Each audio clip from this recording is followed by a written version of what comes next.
요즘 자동차 시장 얘기가 정말 뜨거운데요. 오늘은 그중에서도 가장 충격적인 소식, 바로 그 전설적인 독일 자동차 산업이 무너지고 있다는 이야기를 해볼까 합니다. 아니, 세계 최강이라던 독일차가 왜 이렇게까지 흔들리는 걸까요? 지금부터 그 속사정을 한번 제대로 들여다보겠습니다. 정말 절대 무너지지 않을 것 같던 제국에 지금 균열이 가고 있습니다. 무려 88년이에요. 88년 동안 단 한 번도 멈춘 적 없었던 심장이 글쎄요, 마침내 멈춰섰다는 겁니다. 자, 모든 이야기의 시작은 바로 이 충격적인 사건에서 비롯됩니다. 폭스바겐 공장이 문을 닫았다. 이게 대체 어떤 의미인지 여기서부터 한번 시작해보죠. 88년. 이 숫자가 정말 의미심장합니다. 폭스바겐이 독일 본토에서 차를 만들기 시작한 후에 단 한 번도 공장을 멈춘 적이 없었던 시간이거든요. 그야말로 철옹성 같았던 역사가 이번에 처음으로 깨진 겁니다. 여러분, 유럽 시장 1위가 바로 폭스바겐이잖아요. 그런 회사가 자국 공장에 문을 닫는 건 이번이 처음 있는 일입니다. 근데 더 충격적인 건요, 이게 끝이 아니라는 거예요. 벌써 2개 공장을 더 닫겠다고 계획이 나왔습니다. 이건 뭐 위기가 이제 막 시작됐다고 봐야죠. 자, 그런데 이게 단순히 폭스바겐 한 화사만의 문제가 아닙니다. 독일을 대표하는 자동차 빅3, 이들 모두가 지금 똑같은 위기를 겪고 있거든요. 말 그대로 산업 전체가 흔들리고 있는 겁니다. 상황이 얼마나 심각하냐면요. 이 그래프를 좀 보세요. 폭스바겐, BMW, 벤츠, 이 독일 빅3의 3분기 영업이익이요. 작년하고 비교해서 무려 80%가 그냥 사라져버렸습니다. 80%요?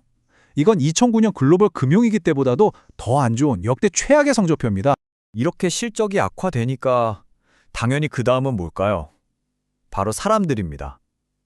지금 역사상 유례 없는 수준의 대규모 감원, 그러니까 대량 해고 칼바람이 불기 시작한 겁니다.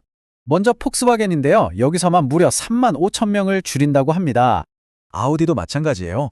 독일 본사 인력의 15%, 그러니까 7,500명이 회사를 떠나야 하고요. 그리고 메르세데스 벤츠는 가장 많은 3만 명 감원 계획을 발표했습니다.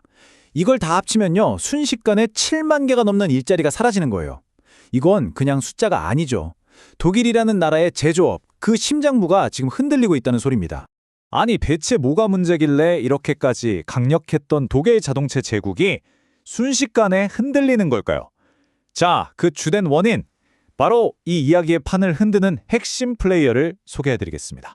네, 위기의 핵심은 바로 중국산 전기차입니다. 값은 싼데 개발 속도는 엄청나게 빠르죠. 이 두 가지를 무기로 시장을 그야말로 무섭게 먹어치우고 있는 겁니다. 전통의 강자 독일이 이 속도전에서 완전히 밀리고 있는 거죠. 여기 보시면 전략 차이가 확 보이죠. 독일은 여전히 우리는 프리미엄이다 하면서 높은 가격이랑 전통을 내세우고 있는데 중국은 어떻습니까?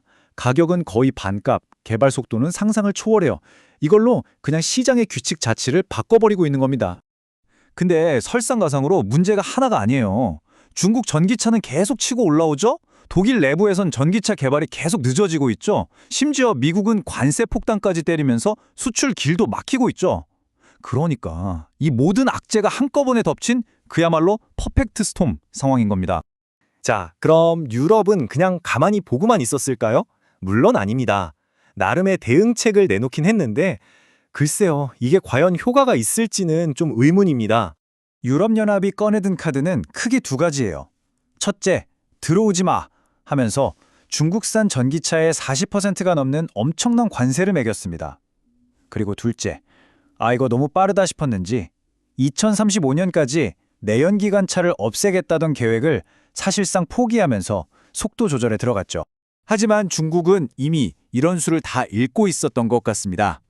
유럽이 방어벽을 세우는 동안 훨씬 더 영리한 다음 수를 준비해놨더라고요. 중국의 전략 정말 기가 막힙니다. 장벽을 힘들게 넘을 생각을 한 게 아니라 아예 장벽 안으로 그냥 들어와 버린 거예요. 관세를 피하려고 헝가리 같은 유럽연합 국가 안에다가 직접 공장을 짓기 시작한 겁니다. 이러면 관세가 소용없잖아요. 유럽의 방어벽을 한 방에 무력화시키는 이건 뭐 거의 신의 한 수라고 봐야죠. 자, 이제 마지막입니다. 이 독일의 위기가 과연 다음 전쟁터는 어디로 향하게 할까요? 이건 단순히 독일만의 이야기가 아닙니다.